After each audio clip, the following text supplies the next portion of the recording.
আয়রা, বলো। আমার সাথে শেষবারের মতো একবার দেখা করতে পারবা? একবার প্লিজ।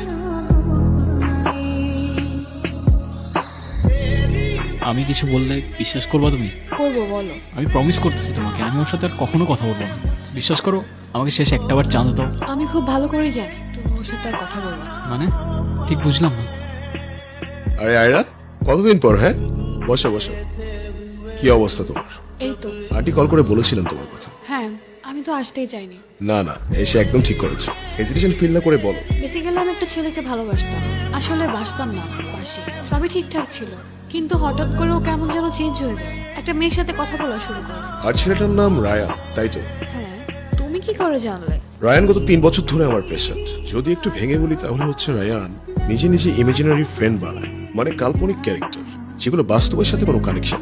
আমি ঠিক বুঝতে পারতেছি না। রায়ানের মাইন্ড থেকে এক একটা ক্যারেক্টার বিল্ড আপ হয়, এবং যে ক্যারেক্টারগুলোর সাথে ও দেখা করে, কন্টিনিউ কথা বলে। মজার ব্যাপার হচ্ছে ওই ক্যারেক্টারগুলোর সাথে বাস্তবে কোনো কানেকশন নেই, আর এটা তাদের সাথেই হয় যাদের ডিসোসিয়েটিভ ডিসঅর্ডার আছে। কিন্তু ওর কেন ডিসোসিয়েটিভ ডিসঅর্ডার?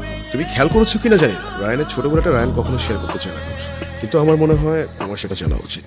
রায়ানের বাবা মা দুজনেই ছিলেন সাংবাদিক। পলিটিক্যাল একটা ইস্যু নিয়ে রাতারাতি দুজনকে মার্ডার করে ফেলা হয়, তাও সেটা আবার রায়ানের চোখের সামনে। তখন থেকে একা থাকতে থাকতে ও ইমাজিনারি ফ্রেন্ড বানানো শুরু করে, তাদের সাথে কথা বলতে শুরু করে।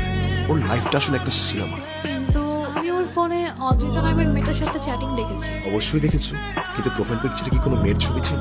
রায়ান নিজেই সেটা দুটো ফোন দিয়ে ক্রিয়েট করেছে, আর রায়ান সেটাকে বাস্তব ধরে।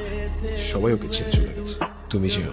কিন্তু আমি এখন কি করব? ও তো কথা পর্যন্ত বলতে চায় না আমার সাথে। একটু ওয়েট করো, তুমি ওর রিয়েল লাইফ থেকে দূরে সরতে শুরু করলে ও নিজেও সবকিছু ছেড়ে তোমাকে খুঁজতে শুরু করবে।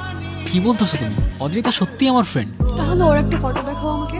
ওর কোনো ফটো তো আমার কাছে নেই। ওর কোনো ছবি তোমার কাছে নাই, কারণ ওর কোনো অস্তিত্ব এই দুনিয়াতে নাই। অদ্রিতার কিছুই না, শুধুমাত্র তোমার ভ্রম। এখনো অদ্রিতাকে নিয়ে পড়ে থাকবা, যার কোনো অস্তিত্বই নাই। এখন আর সুন্দর লাগে না আমাকে? লাগে তো, কেমন সুন্দর! একদম পারফেক্ট। হইছে, থাক।